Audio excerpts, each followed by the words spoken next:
So this guy, he has a thing for murdering hitchhikers. His name is Ivan, and he's from Australia. Now Ivan, he's always had problems. Like when he was a kid, he chainsawed a dog in half, and was always getting into trouble with the police. His psychotic behaviour was so bad, his parents sent him to a Catholic boarding school. By the age of 17, he's already in juvenile prison for trying to steal a safe. Oh, and Ivan's a really good looking guy, so he keeps stealing his brother's girlfriends, just to add to the family drama. When Ivan's 18, he tries to rob a taxi driver, but that goes horribly wrong, and he ends up shooting the guy. Thankfully, the driver survived, but he was paralyzed from the waist down. And guess what? Ivan faced no jail time, because someone else got blamed, and they did 5 years in prison instead. 2 years later, Ivan breaks into a store and gets sentenced to 18 months in jail. He gets out, but just 1 month later, he's caught stealing a car. Instead of jail, he gets 2 years of hard labor, but eventually ends up back in jail for 3 years for stealing. When he gets out, you'd think he's learned his lesson, but nope, his crimes just get worse. One day, he kidnaps 2 hitchhikers. He assaults one of them, but she manages to escape. The police arrest him and the 2 girls testify against him, but somehow the case gets dropped. And Ivan walks free again. But not long after,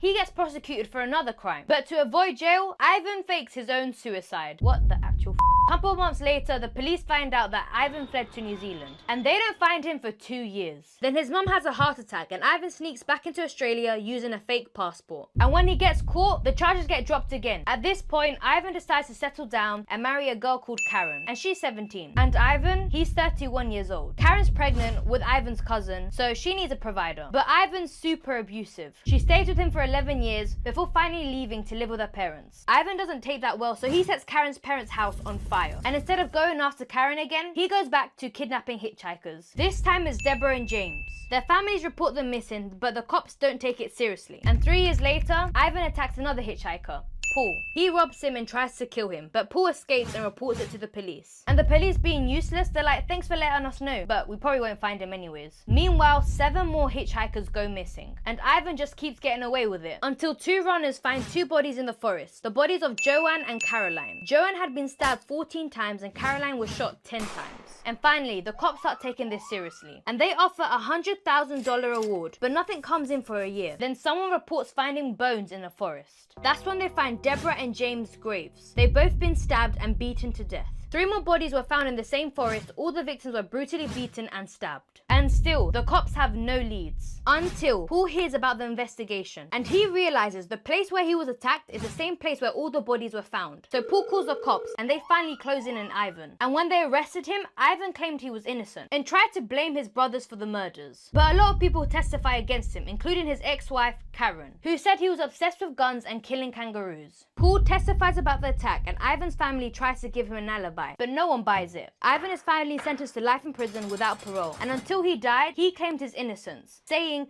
"People die every day, they just need to get over it."